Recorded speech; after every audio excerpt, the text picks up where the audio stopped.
So in the last few weeks, I've talked a lot about narcissists and dating narcissists, getting back together with a narcissist after a breakup, that kind of thing.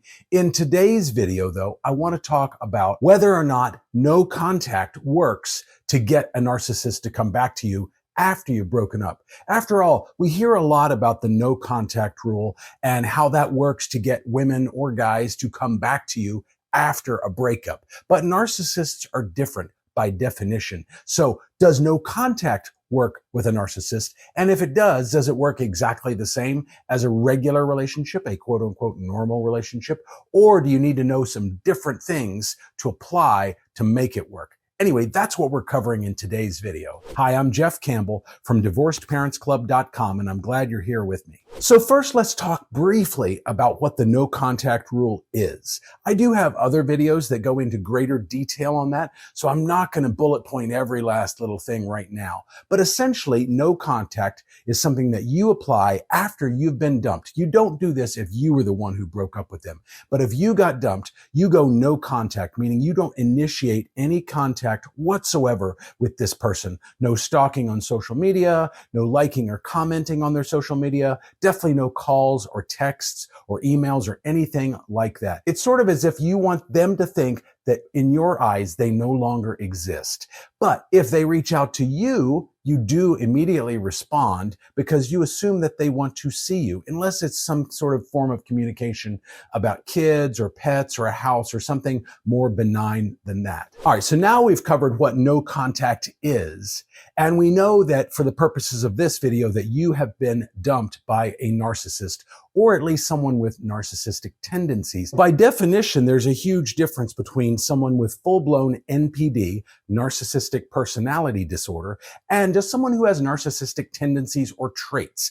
And I do get more into greater detail on those things in other videos. I will link to some of those down below in the description, though, in case you want to dive in deeper. But do be aware there's some huge differences there. And I'm not qualified to diagnose someone with full-blown NPD. Chances are you aren't either. So unless someone has been diagnosed by a professional, let's assume that they probably just have narcissistic tendencies or traits. But in terms of no contact, what do we know about how that works with the narcissist? Well, first of all, we know that the narcissist craves attention and validation. And guess what? Not just from you, but from anybody that will give it to them. So if you go no contact, it's kind of like they're out in the desert and they don't have any water and they're dying of thirst, and they're going to be searching anywhere for that next glass of water. That could be with you. But if they have other exes, and chances are they do, they may have a long list of exes if they're a full-blown narcissist. They're going to seek it out from whoever they think the easiest source is to get that from. That could be some guy at Starbucks, could be an ex-boyfriend or girlfriend, could be any number of people that they have encountered in the past that have expressed interest or that they've had a full-blown relationship with. Or they may decide that you are the easiest person to get that with, in which case they may come crawling back to you, even though they dumped you. They may come crawling back to you if you go no contact. They can't stand that radio silence. They need that attention and the validation. And if they can't get it easily from someone else, then they're going to immediately seek to get it from you, since you're the most recent person that they've been involved with. And typically with a relationship with someone who isn't a narcissist, you might have to go 30, 45, maybe even 60 days or more before they reach out to you. Once you go no contact with a narcissist, unless they have someone else that they can get that attention and validation from more quickly, they are going to reach out to you a whole lot faster than that. I'm not talking months, may not even be talking weeks, probably days, but at the very most 2 weeks. Now, it's worth pointing out that you've got to really consider if they come back to you. Let's say they reach out and they want to get together with you. You've got to really think about the fact that, this person is a narcissist, or at least has strong narcissistic tendencies and traits. And is it worth getting back together again with them? Think about what would be different this time and why would it be different this time? Are you going to do something different that you didn't do the first time around? Or are they going to do something different than they were doing the first time around? If the answer is no, and a lot of people go through this life talking about change, but not really actually doing anything about it. So if there's nothing really radically different with you or with them, Why in the world would the relationship work this time when it didn't work before? And you've got to think about that if they reach out to you. And the chances are really good that they will. Real quick before we keep going, if you like this video, please hit that like button for me. It sends a great signal to YouTube.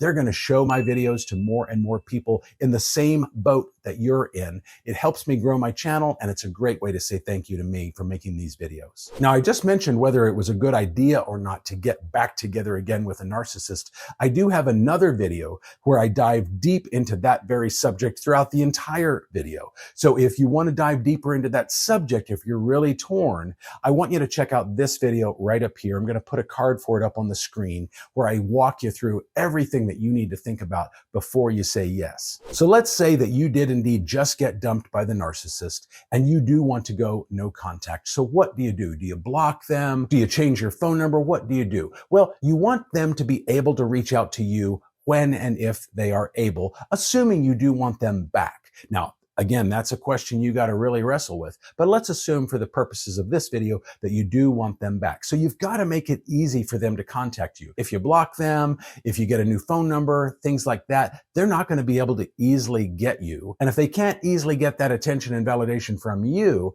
they're going to seek it out from other people rather than jump through a lot of hoops to try and find you. So don't block them. And don't change your phone number. But if you have them like on a do not disturb on your phone where they can call or text at any time of night and bypass your do not disturb features and things like that, I would probably turn that off. That way you're not making it too easy on them. But I would not call or text them for any reason.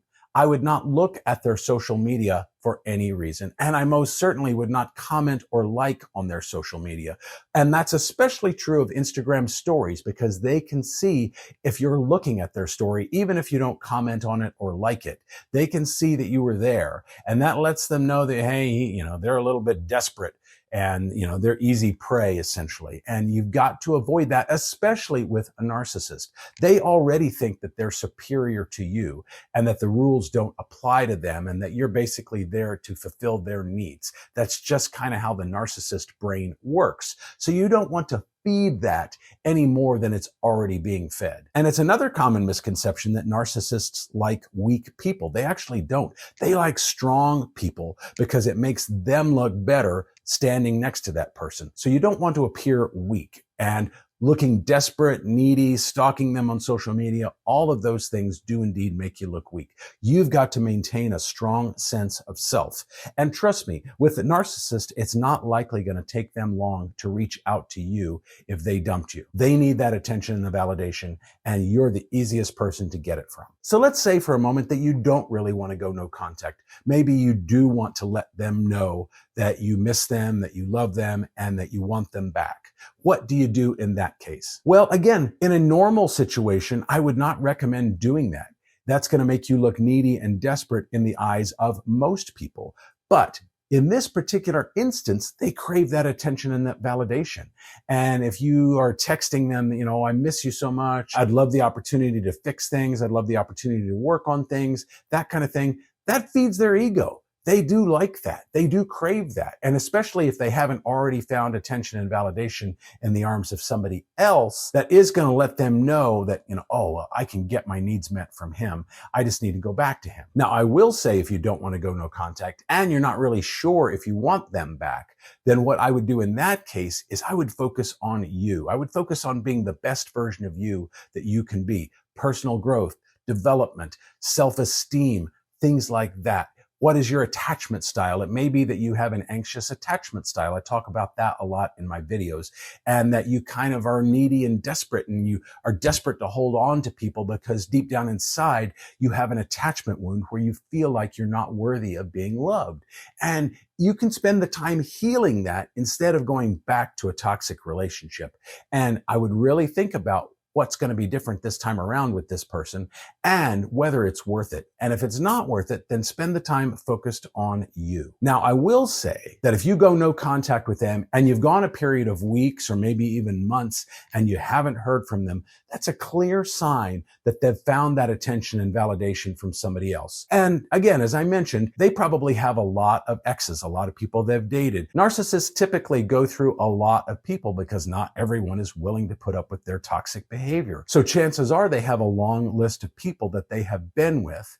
And if it's been a while and those people haven't moved on to other relationships, or they haven't wised up and realized that there's no way to make a relationship work with a full-blown narcissist, then those people are kind of easy prey, quite frankly. So if you have gone a period of weeks or months and not heard from them, the chances are pretty good that at this point they aren't coming back. And that if they do come back, it's going to be a long time from now, after they've kind of burned through their supply of other people. And if they do come back after a long period of time, you just have to be aware of the fact that you're kind of setting yourself up for this kind of on again, off again, kind of toxic, never ending cycle. And you have to ask yourself if you really want that. Is it really worth it? Can you make this work and turn into a full-fledged, healthy relationship? And I would say that while it is possible to make a relationship work and to be healthy in the long term with someone with some narcissistic tendencies or traits, with someone with full-blown NPD, that's going to be almost completely impossible. You've got to really think about this person, where they fall on the spectrum of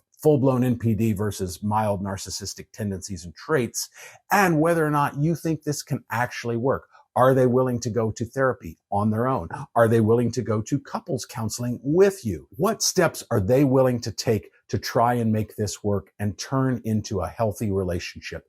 If they're willing to take those steps, and so are you, and you're willing to be patient while you work through these things, then it is possible that this could turn into a full-blown healthy relationship. But if they're not willing to do that, and you don't have the patience for that, you should just cut your losses and move on. In which case, I would actually block them on your phone, block them on social media, and really and truly move on with your life and search for a healthy relationship while you focus on you and improving the things in yourself that led to you being drawn to a narcissist in the first place. If you're not sure that this person is a narcissist, or maybe you just started dating somebody and you're not sure if they're a narcissist, there are some telltale signs. Again, I'm not qualified to diagnose anybody, and probably you aren't either, but there are some telltale signs that are clear that you can look for that they are a narcissist, either full-blown NPD or strong narcissistic tendencies and traits. And if you want to know what those are, I want you to watch this video right up here on my channel, where I walk you through those things that you can be on the lookout for so that you can be certain whether or not they have strong narcissistic tendencies or traits. But for now, I'll see you in the next video.